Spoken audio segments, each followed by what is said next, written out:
तुमचेही हातपाय दुखतात, तुमच्या घरातही कंटिन्यू वादविवाद चाललाय, तुमच्या घरातही कंटिन्यू अपयश आहे, उद्योग व्यवसाय खूप सुंदर चालू होता परंतु तोही ठप्प झालेला आहे, तुमच्या घरात पैसा येणं बंद झालेला आहे, तुमची संसार जी काही चांगली चालू होती तीही तुटण्याच्या मार्गावरती आहे, अचानकपणे हातपाय गळाल्यासारखं वाटतात। माझ्या स्वामी भक्तांनो, श्री स्वामी समर्थ, जय जय स्वामी समर्थ। कसे आहात सर्वजण? निश्चित मजेत असाल, असेच मजेत राहा। पहा, आजच्या व्हिडिओमध्ये आपण हेच पाहणार आहोत की कंटिन्यू हातपाय असे गळून गेल्यागत वाटतात, आळस आल्यागत वाटतं, कोणतेही काम करू नये असं वाटतं, घरामध्ये छोट्या मोठ्या कारणांवरून मोठमोठे वादविवाद होतात, सतत कलह कलह कलह हेच चालू आहे। चांगला सुखी संसार चालू असणारा अचानक काय झालं माहिती नाही, डायरेक्ट डायव्होर्सवरती जायच्या मार्गावरती आहे। त्याचप्रमाणे अचानकपणे हातापायाला मुंग्या येणं, अचानकपणे डोकं दुखणं, शरीर काम न देणं, पाय काम न देणं, पायामध्ये प्रचंड वेगवेगळ्या वेदना होणं, रात्रीची झोप न येणं, विनाकारणच चिडचिड होणं, विनाकारणच बडबड करणं, रात्रीची वाईट स्वप्न पडणं किंवा घरामध्ये अचानकपणे मोठं काहीतरी संकट येणं, आजारपण येणं, चांगली चालू असणारी नोकरी जाणं, त्यानंतर खूप प्रयत्न करून मेहनत करून कष्ट करूनही नोकरी न लागणं किंवा जी काही नोकरी उद्योग व्यवसाय चालू आहे त्यामध्ये प्रचंड प्रमाणामध्ये त्रास अनुभवायला मिळणं, ही सर्व जी काही लक्षणं आहेत ती आपल्या मागं लावलेल्या इडेपिडेची, आपल्या मागं लावलेल्या तोडक्यांची, आपल्या मागं लावलेल्या वाईट शक्तीची, आपल्या मागं लावलेल्या दोषांची किंवा आपल्यावरती कोणीतरी काहीतरी जादूटोणा केलेला आहे याची आहे। पहा, आता भरपूर लोक नास्तिकही असतात, लोक असे म्हणतात की बाबा रे असं काही नसतं, अहो लोकांचं काय घेऊन बसले, लोक अक्षरशः देवही मानत नाही, तो जी देव मानत नाही ती ह्या गोष्टींवरती काय विश्वास ठेवणार, परंतु ज्या वेळेस ठेच लागते ना त्याच वेळेस आई आठवते असं म्हटलं जातं। तसेच ह्या गोष्टींचं आहे, ज्या वेळेस स्वतःला अनुभव येतो त्यावेळेस तो व्यक्ती म्हणतो हा बाबा हे खरं आहे। आज मी या व्हिडिओमध्ये यावरतीच तुम्हाला जालिम अशी सेवा सांगणार आहे, जालिम असा उपाय सांगणार आहे। तत्पूर्वी जे कोणी आपल्या चॅनलवरती नवीन असाल, अजून आपल्या चॅनलला सबस्क्राईब केलं नसेल तर आपल्या चॅनलला सबस्क्राईब करा, बेल आयकॉन ऑन करा, जेणेकरून असे छान छान व्हिडिओ तुमच्यापर्यंत येतील आणि तुमच्या जीवनाचे सोनं झाल्याशिवाय राहणार नाही। व्हिडिओ स्किप न करता शेवटपर्यंत पहा, म्हणजे तुमच्या सर्व प्रश्नांची उत्तरं तुम्हाला मिळतील। आणि खूप महत्त्वपूर्ण व्हिडिओ आहे, सर्वांना या पेजमधून, सर्वांना या मांडवामधून, सर्वांना या ऊन सावलीच्या खेळामधून जावंच लागतं, कधी ना कधीतरी आपले कर्म प्रारब्ध उभे राहतात आणि त्या सर्वातून आपल्याला जर आपली सुटका करून घ्यायची असेल आणि आपल्याला बाबा, ज्योतिषी, देवलस किंवा जे काही बाबा लोक वगैरे असतात त्यांच्याकडं हजारोनी लाखोनी पैसा घालवायचा नसेल तर ही सेवा जर केली ना, फक्त कष्ट करण्याची जर ताकद असेल, मेहनत करण्याची जर तुमच्यामध्ये क्षमता असेल, तुमच्यामध्ये पॉझिटिव्हिटी जर भरभरून भरलेली असेल, तुमची करण्याची जर ताकद जर असेल ना तर निश्चित फक्त ही सेवा करा। पहा, जी कोणती पीडा तुमच्या मागं लागलेली आहे अगदी काही दिवसांमध्ये पळालेली तुम्हाला दिसेल, इतका छान, इतका प्रभावी हा उपाय आहे, इतकी प्रभावी ही सेवा आहे। सेवा काय आहे तेही सांगणार आहे। ही सेवा करताना तुम्हाला त्रास होणारच आहे, कारण सेवा तितकीच कडक आहे, सेवा तितकीच महत्त्वाची आहे आणि आपल्या मागं लागलेले जे काही वाईट दोष आहेत, वाईट पीडा आहेत, ह्या आपल्याला ही सेवा करू न देण्यासाठी जास्त ताकद लावतात। म्हणून आपल्याला ही सेवा करताना त्रास हा होणारच आहे। तुम्हाला झोप येईल, तुमच्या घरात वादविवाद होईल, तुमचं डोकं दुखेल, तुम्हाला मळमळल्यागतच होईल किंवा तुम्हाला असं वाटेल की बाबा हे नाही होणार आणि याने असं होतं का, प्रचंड निगेटिव्ह वेव्स तुमच्या मनामध्ये येत राहतील। परंतु हे सर्व बाजूला ठेवून तुम्हाला सेवा करायचीच आहे। सेवा काय आहे तर आपल्याला सर्वांना माहिती आहे गुरुचरित्र पारायण। गुरुचरित्र पारायणामध्ये एवढी ताकद आहे की तुम्ही सलग 7 पारायण जर गुरुचरित्राची जर केली तर तुमच्या मागं कोणतीही बाधा, कोणतीही पीडा असू द्या, काहीच चालत नाही हो, तिचं काहीच चालत नाही। 7 पारायण जर गुरुचरित्राची जर केली तर तुमच्या मागं कोणतीही बाधा, कोणतीही पीडा असू द्या, काहीच चालत नाही, 7 पारायण जर गुरुचरित्राची जर केली तर तुमच्या मागं कोणतीही बाधा, कोणतीही पीडा असू द्या, काहीच चालत नाही हो, तिचं काहीच चालत नाही। पहा, गुरुचरित्रामध्ये श्री गुरुदेव दत्त महाराजांनी सायनदेव जे होते त्यांच्याकडून हे जे काही गुरुचरित्र आहे हे लिहून घेतलेलं आहे. त्याच्यामुळे या गुरुचरित्रामध्ये एवढी ताकद आहे की तुमची करणी, बाधा, इडा, पिडा, कोणतेही दोष असू द्या, सर्वांचं निवारण करण्याची ताकद या गुरुचरित्रामध्ये आहे. जिथे सर्व काही संपतं तिथे दत्त महाराजांची ताकद चालू होते, स्वामीची ताकद चालू होते. म्हणून गुरुचरित्राचे सलग 7 पारायण करा. अवघ्या तुम्हाला सांगते 2-3 पारायणामध्येच तुम्हाला अनुभूती येऊन जाईल. त्यानंतर दुसरा ग्रंथ असा आहे की ज्यामध्ये सर्व ताकद क्षमता जिथं संपते तिथे नवनाथांची ताकद चालू होते. आणि ह्या नवनाथांमध्ये जितकी ताकद आहे तितकी ताकद कुणाकडेच नाही. तर नवनाथ भक्तिसार ग्रंथ सर्वांना माहिती असणारच आहे, कारण आपण सर्वजण स्वामी भक्त आहोत. नवनाथ भक्तिसार ग्रंथ मोठा नाही, छोटाच आहे. या नवनाथ भक्तिसार ग्रंथाची ज्या वेळेस तुम्ही 9 पारायण कराल त्यावेळेस कोणतीही ताकद असू द्या, 1001% सांगते, त्या ताकदीचं त्यापुढे काहीच चालणार नाही. इतकी ताकद या नवनाथ भक्तिसार ग्रंथामध्ये आहे. फक्त या ग्रंथाची सुद्धा सलग तुम्हाला 7 पारायण करायची आहे.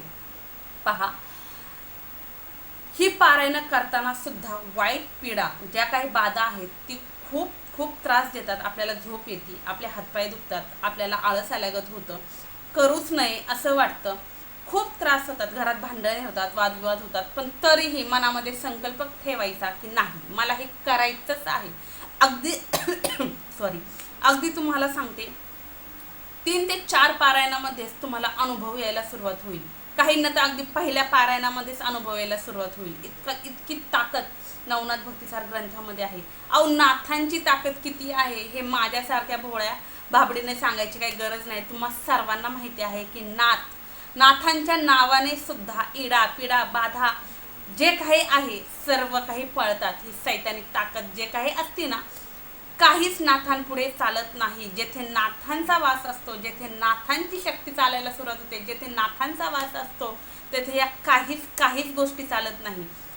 आणि अजून एक कमेंट्स येते, मला नेहमी ही कमेंट्स असते की ताई, माझे मिस्टर खूप चांगले होते किंवा माझी बायको खूप चांगली होती, ती अचानकपणे वाईट गोष्टींच्या आहारी जात आहे, वाईट व्यसनांच्या अधीन जात आहे. तर ताई, त्यासाठी काहीतरी उपाय सांग. माझे मिस्टर वेगळ्याच गोष्टींमध्ये अडकलेले आहेत, त्यासाठी काहीतरी उपाय सांग.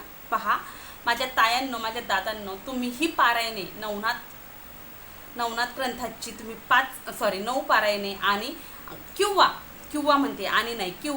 किंवा गुरुचरित्र पारायण जे आहे ते 7 सलग पारायण जरी केली, नवनाथ भक्तिसार ग्रंथाची 9 पारायण आणि गुरुचरित्राची 7 पारायण जरी केली, तुम्हाला जे शक्य आहे ते, तरीही तुमच्या जीवनामध्ये खूप बदल होईल. खूप प्रचंड प्रमाणामध्ये बदल होईल. आणि तुम्ही स्वतः येऊन सांगाल की ताई, हो, माझ्या जीवनामध्ये खूप बदल झालेला आहे.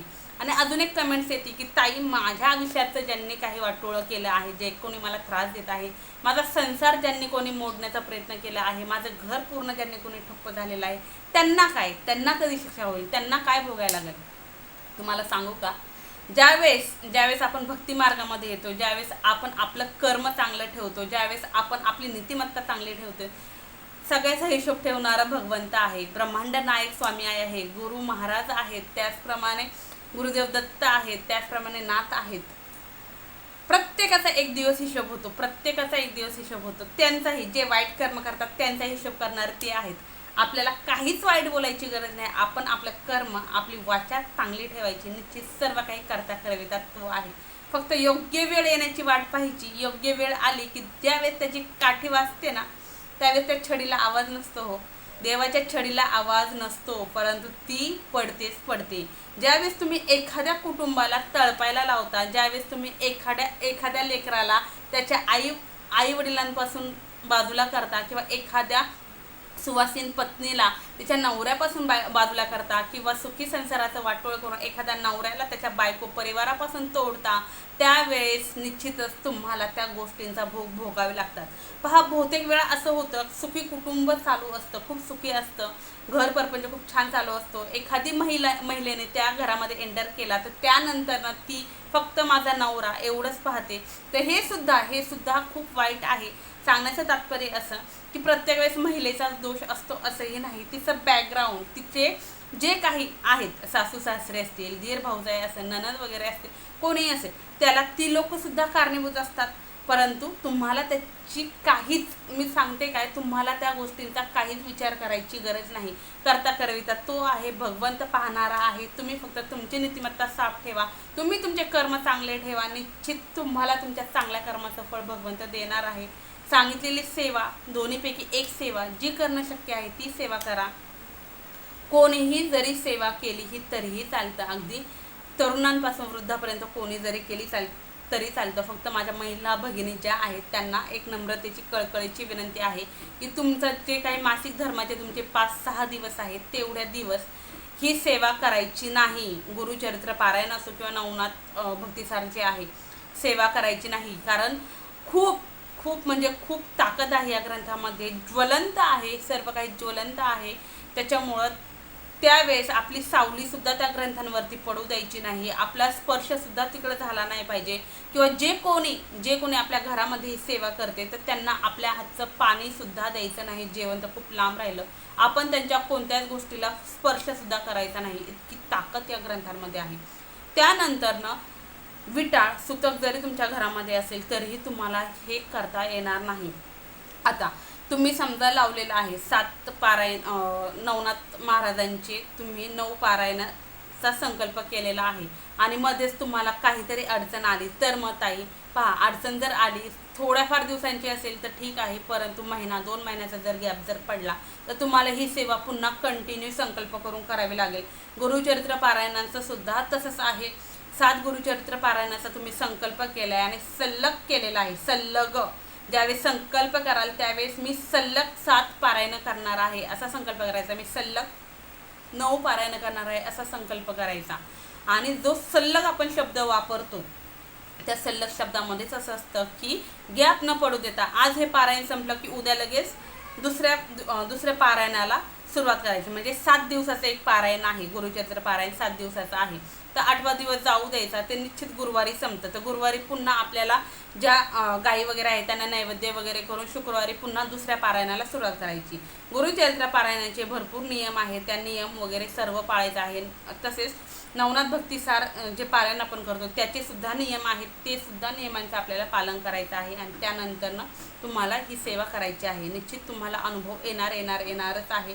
हे पहा, काळ्या दगडावरची पांढरी रेष आहे. 1001% अनुभव येतो. खूप जणांचे संसार यामुळे पुन्हा पूर्ववत झालेले आहे. खूप जणांचे जे काही इडापिडा मागं लागलेले होता सर्व काही ठप्प झालेलं आहे. अनुभव घ्यायचा असेल तर निश्चित घेऊन पहा, 1001% अनुभव येणार. निश्चित सांगितलेली सर्व माहिती तुम्हाला समजली असेल.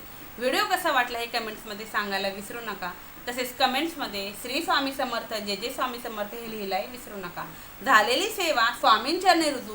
श्री स्वामी समर्थ, जे स्वामी समर्थ, श्री स्वामी समर्थ महाराज की जय.